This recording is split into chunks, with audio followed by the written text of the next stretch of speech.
From the 1011 Now streaming studio, this is The Night Beat. Good evening, I'm Danielle Shenk with your headlines for Monday, April 21st.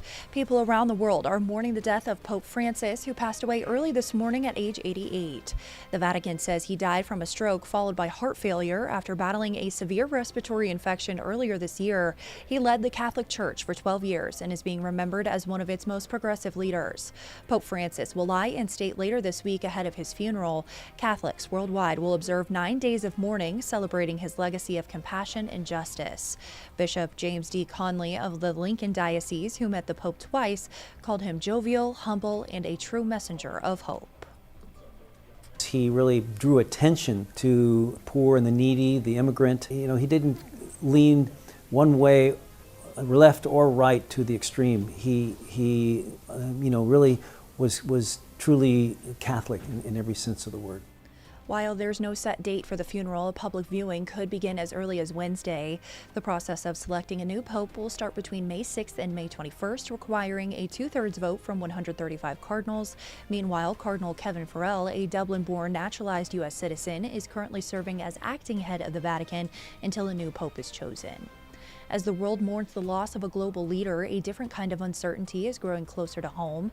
A draft plan for potential federal funding cuts could pull tens of millions from Nebraska's Head Start programs, which support low-income families. In Lincoln, Community Action runs these programs, relying on grant money for 2/3 of its funding, 80% of that from Head Start. Programs like Head Start are important for families, children, and communities for their ability to thrive. A cut to Head Start funding would be catastrophic. According to Nebraska's Department of Education, 23 early education programs across the state rely on Head Start funding. At the state capitol, a closely watched minimum wage bill hangs in the balance over a proposed amendment. Senator Jane Raybold's LB 258 would eliminate the annual cost of living increases set to begin in 2027 as part of the voter-approved 2022 law. Senator Stan Klaus has proposed capping wage hikes at 1.75% instead, which is lower than what current law might allow. But Klaus says he won't support advancing the bill unless his amendment is added, and his vote may be the key to overcoming a filibuster. Switching gears now to crime news, an arrest affidavit is revealing new details about a weekend stabbing that left a Lincoln man seriously injured.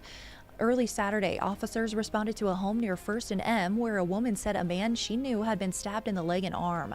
A blood trail led police to a nearby truck believed to be the scene of the attack. Police say 38-year-old Ronaldo Castillo then approached them with a pointed stick, admitting to the stabbing. He now faces multiple felony charges. And a weekend shootout near 25th and R left shell casings scattered on the ground. LPD believes someone in a car exchanged gunfire with someone on the sidewalk around 4 a.m. Sunday. No injuries were reported. Anyone with info is asked to contact police. 21-year-old Kamarian Almond has been sentenced to nearly 5 years in prison for selling guns to underage kids. Lincoln police uncovered his involvement while investigating Clifton Davis, who was sentenced last year on firearms and drug charges. Almond had contacted Davis multiple times to arrange the sales, including one later tied to a homicide.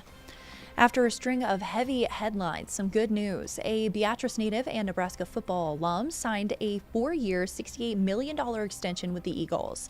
Cam Jurgens is guaranteed $39.4 million, the most ever for an NFL center. Jurgens took over at center this season after Jason Kelce's retirement, snapping to Jalen Hurts during Philly's Super Bowl 59 run. A 2022 second-round pick, he's been a seamless fit after starting 32 games for the Huskers as a redshirt freshman. Lastly, voters can soon hear directly from local candidates during 2 forums at the Unitarian Church. The first, featuring Airport Authority and City Council candidates, is tomorrow night. The second, with LPS Board of Education candidates, is Wednesday. Both run from 6:30 to 8:30 p.m. and will be moderated by me. You can attend in person or watch live at 1011now.com. Rounding out your night beat is a check of the 7-day forecast.